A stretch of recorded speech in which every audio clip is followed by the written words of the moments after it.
నమస్తే. ఇన్నాళ్ళు నన్ను సపోర్ట్ చేస్తూ, ఎంకరేజ్ చేస్తూ మీ ప్రేమని నాకు అందిస్తున్న ప్రతి ఒక్కరికి కృతజ్ఞతలు. అలాగే ఈ వీడియో కూడా ఖచ్చితంగా మీకు ఉపయోగపడుతుంది. లైక్, షేర్ అండ్ సబ్స్క్రైబ్ చేసి మీ సపోర్ట్‌ని నాకు అందించండి. అలాగే ఈ వీడియో పట్ల మీకున్న అభిప్రాయాన్ని కామెంట్ సెక్షన్‌లో కామెంట్ చేసి తెలియజేయండి. ఇప్పుడు వీడియోని చూద్దాం.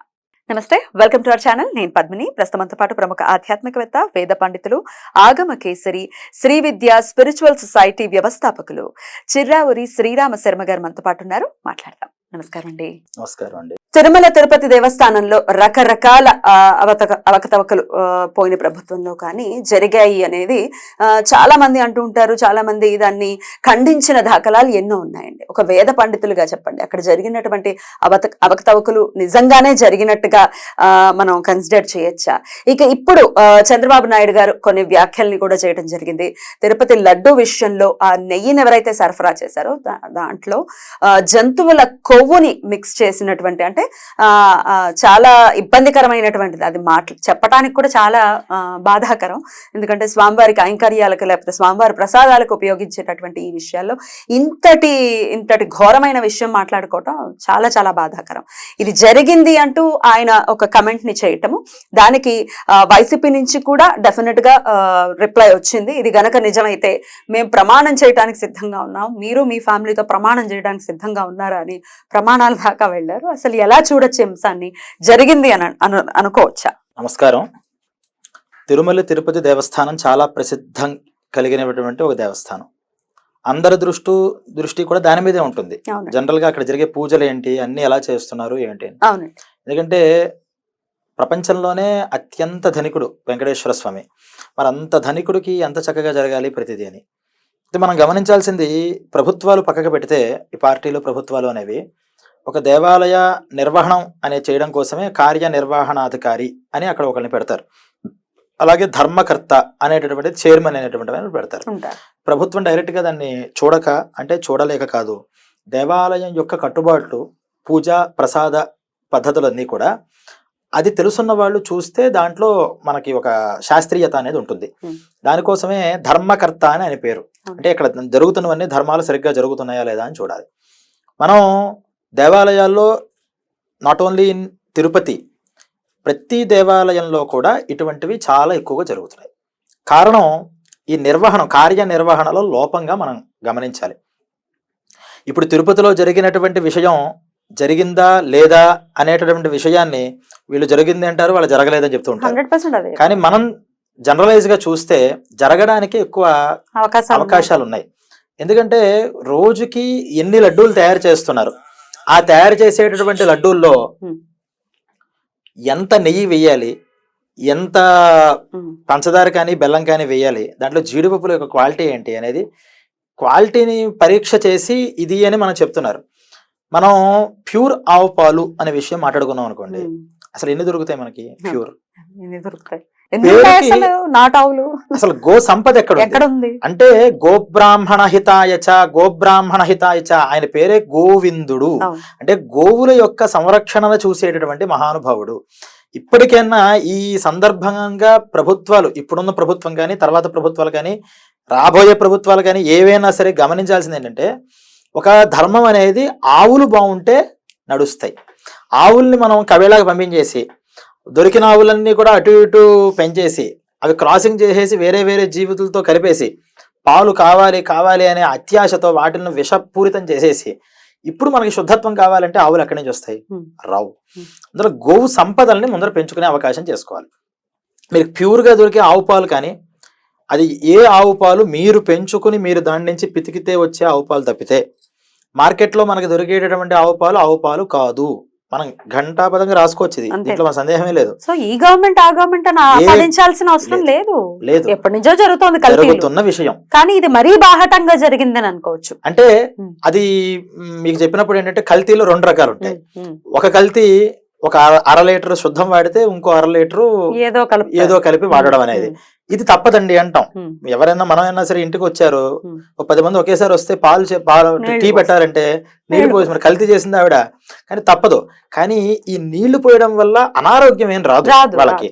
ఇలా కల్తీ చేసే పద్ధతిలో అనారోగ్యం రాకుండా చేసేటటువంటి పద్ధతులు చాలా చోట్ల అవలంబిస్తూ ఉంటారు, ఎందుకంటే జనాల యొక్క తాకిడి అలా ఉంటుంది కాబట్టి.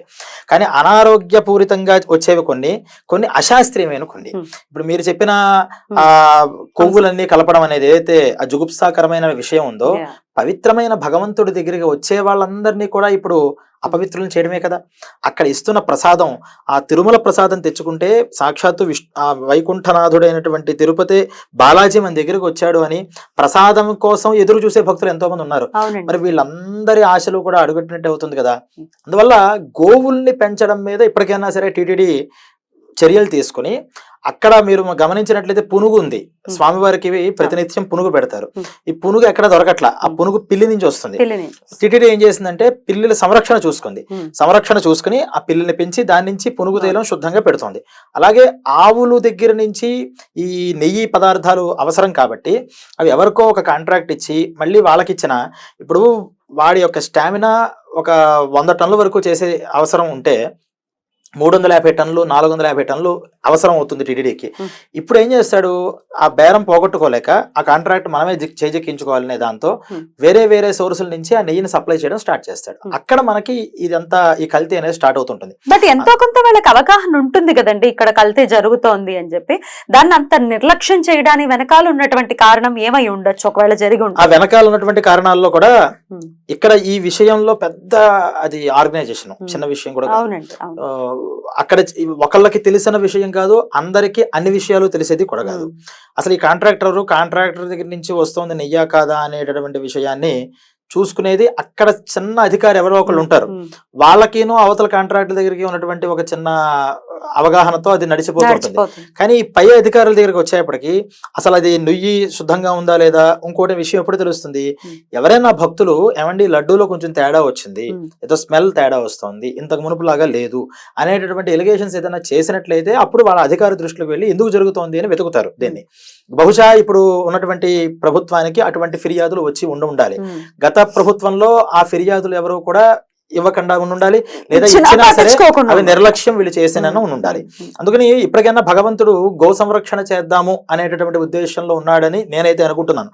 అందువల్ల ఈ సమయంలో నెయ్యి కావాలి అంటే ఈ కంపెనీలకి అక్కడ ఇక్కడ ఇవ్వడం కన్నా టీటీడీకి అనేక చోట్ల అనేక రాష్ట్రాల్లో ఎంతో స్థలాలు ఉన్నాయి. ఆ టీటీడీ కనుక ఇది మనం గో సంరక్షణ చేద్దాము అనుకుంటే స్వచ్ఛందంగా శుద్ధమైనటువంటి గోవులు ఇచ్చేవాళ్ళు కూడా ఉన్నారు. టీటీడీకి అనేక వెంకటేశ్వర స్వామికి ధనానికి కొదవే ఉంది, అందరికీ ఇచ్చాయన. ఈ పని కనుక చేసినట్లయితే ఎంతో మంది నిరుద్యోగులకు కూడా ఉద్యోగ కల్పన చేసిన వాళ్ళం అవుతాం. అందువల్ల టీటీడీ స్వయంగా శుద్ధమైనటువంటి ఈ దేశీయమైనటువంటి ఆవుల పెంపకాన్ని చేసి దాని ద్వారా వచ్చేటటువంటి నేతినే స్వామివారికి ఉపయోగిస్తే చాలా బాగుంటుంది అనేటువంటిది అభిప్రాయం. రైట్. టీటీడీ విషయం వస్తే డెఫినెట్ గా బోల్డ్ అంత రాజకీయం దాని చుట్టూ తిరుగుతూనే ఉంటుంది, బోల్డ్ అంత రచ్చ జరుగుతూనే ఉంటుంది. ఇప్పుడు ఈ అంశం కూడా అదే పుంత తొక్కిందని ఖచ్చితంగా అనుకోవచ్చు. ఇద్దరు కూడా ఆరోపణలు చేసుకుంటూ ఉన్నారు. ఎక్కడి వరకు వెళ్తుందని అనుకోవచ్చు? అసలు ఎంతవరకు భగవంతుడి నామాన్ని లేకపోతే భగవంతుడికి సంబంధించిన సంస్థని ఈ రాజకీయాలకి ఎంతవరకు దూరంగా ఉండడం సమంజసం అని అనుకోవచ్చు? అందుకనే మీకు మొదటి నుంచి అక్కడ ప్రభుత్వానికి కానీ దేవాలయ వ్యవస్థ అయినా సరే పార్టీకి కానీ అసలు పార్టీకి ప్రభుత్వానికి సంబంధం లేదు. పార్టీని పెట్టుకుని ప్రభుత్వంలోకి వస్తారు. ప్రభుత్వానికి వచ్చిన తర్వాత ప్రభుత్వ ప్రతినిధులు అవుతారు తప్పితే పార్టీ ప్రతినిధులు కాకూడదు అని మన రాజ్యాంగం కూడా చెప్తోంది. దేవాలయం దగ్గరికి వెళ్ళేటప్పటికి అసలు ఈ ప్రభుత్వం యొక్క ఇన్వాల్వ్మెంట్ కూడా ఒక పరిధి వరకునే ఉండాలి. అది మించి వీళ్ళే మొత్తం చేస్తున్నప్పుడు ఇప్పుడు అక్కడ ఎంతో మంది పండితులు ఉన్నారు, తిరుపతిలో అర్చకులు ఉన్నారు, వీళ్ళందరూ కూడా ఆ విషయాన్ని చెప్పడానికి వాళ్ళకి వాయిస్ లేదని మనం గమనించాలి. నిజంగా కనుక వాళ్ళకే కనుక వాయిస్ ఉంటే, అంటే ఈ బోర్డులో వాయిస్ ఉంటే ఉండనిస్తారండి, అక్కడ ఉండనివ్వరనేది విషయం తెలిసిందేగా. కానీ అక్కడ మనం కనుక వాయిస్ ఇచ్చినట్లయితే ఖచ్చితంగా ఇక్కడ ఈ లోపం జరుగుతోంది అని వినిపించడానికైనా ఒక అవకాశం ఉంటుంది. ఇది ఎక్కడా లేదు. అక్కడ ఏం జరుగుతుందో తెలియదు. ఏదన్నా అడిగితే మరి ఇదంతా మరి వాళ్ళు చూడొద్దా వీళ్ళు చూడొద్దా అని మనం వేసేస్తుంటాం. అయితే ఈ ప్రభుత్వ విషయాలలో ప్రభుత్వం యొక్క దాంట్లో ఎంత వైఫల్యం ఉందనో లేకపోతే అది సాధించితే గొప్పతనం ఎంత ఉంటుందో అనే విషయాలు మనం పక్కకు పెట్టాలి. ఎందుకంటే ప్రభుత్వానికి దేవాలయం యొక్క నిర్వహణకి సంబంధం పాక్షికంగా ఉంటుంది తప్పితే పూర్తిగా ఉండదు. అక్కడ ఉన్నటువంటి నిర్వహణ అధికారులు, అక్కడ ఉన్నటువంటి ధర్మకర్తలు చూసుకోవాల్సిన బాధ్యతగా దీన్ని మనం పూర్తిగా గమనించాలి. ప్రతి దేవాలయంలో కూడా ఈ ప్రసాదాలు అనేటువంటి చాలా ముఖ్యమైనటువంటి విషయం. ప్రతి భక్తుడు కోరుకునేది ఏంటి? ప్రసాదం. ముఖ్యంగా ప్రసాదం దగ్గర ఎటువంటి కొలతలు గతంలో కూడా మనం చూసినట్లయితే దానికి దీని మీద లడ్డు మీద ఆ పరిమాణం తగ్గుతోందని, దాంట్లో క్వాలిటీ తగ్గుతోందని, మన చిన్నతనాల్లో ఒక లడ్డు తీసుకొస్తే ఎన్ని రోజులు ఉండేదో అదే ఆగ్రహంతో అసలు టేస్ట్ తగ్గిపోతుంది. మనకి స్వామివారు ఇవన్నీ కూడా పర్యవేక్షణ చేయడం కోసమే ఆ పోటు ఎక్కడ ఉంటుందండి, ఎక్కడో తయారు చేయరు, కరెక్ట్ గా స్వామివారి దేవాలయంలోనే ఉంటుంది. కానీ మరి కలియుగనాథుడిని కూడా మోసం చేసి కనీస పాపభీతి లేకుండా అసలు బతికి బట్టగలగా చాలా ఇబ్బందులు కలుగుతాయి, చాలా ఇబ్బందులు కలుగుతాయి. కానీ పాపం ఇప్పుడు అక్కడ వంట వాళ్ళు ఉంటారు, అది నెయ్యిని తీసుకొస్తే ఆ నెయ్యి వేయడం తప్పితే వాళ్ళు కూడా ఇది మాట్లాడడానికి ఉండదు. ఇదంతా ఎవరిదయ్యా అంటే ఇది మీరు అడిగింది ఏంటంటే ఇప్పుడైనా మార్పులు చేరుతాయి అంటే ఏం మార్పులు వస్తాయి? ఇంతకు మునుపు ఒక కంపెనీకి కాంట్రాక్ట్ చేసుకుంటే ఇప్పుడు వేరే కంపెనీతో మళ్ళీ కాంట్రాక్ట్ చేసుకుంటారు. కంపెనీలు మారుతాయి, పేర్లు మారుతాయి, సిస్టమ్ మారుతుంది కదా అక్కడ. అందుకని ఈ కంపెనీల మీద ఆధారపడి ఎక్కడెక్కడి నుంచో చేసుకోవడం కన్నా స్వామివారికి సంబంధించిన పుష్పాలు ఉన్నాయి, ఆ పుష్పాలన్నీ మార్కెట్ నుంచి తీసుకొస్తారా? స్వామివారు అక్కడ ఒక ఉద్యానవనం వేసి అక్కడి నుంచి తెచ్చుకుంటున్నారు. అలా స్వామివారికి మనం ఒక చిన్న రాజ్యాన్ని పరిపాలించే మహారాజు గారే ఎక్కడ ఏ వస్తువో కొనుక్కోరు, వాళ్ళే అన్ని తయారు చేయించుకుంటారు. అటువంటి బ్రహ్మాండ నాయకుడు ఆయనకి ఏం తక్కువని ఈ నెయ్యి, ముఖ్యమైన నెయ్యిని ఎక్కడెక్కడి నుంచో కొనాల్సిన అవసరం. కాబట్టి టీటీడీ స్వయంగా నెయ్యిని ఉత్పత్తి చేసి అది కనుక పెడితే ఇంకా వాళ్ళ మీద వీళ్ళ మీద మనం అభియోగం వేయక్కలేదు. ఈ వ్యాపారస్తులు ఎవరైనా సరే ఒక డిమాండ్ అండ్ సప్లై మీద నడుస్తుంటుంది కాబట్టి ఎక్కువ డిమాండ్ ఉన్నప్పుడు సప్లై చేయలేని పరిస్థితుల్లో కల్తీ అనేది ఖచ్చితంగా చేస్తారు.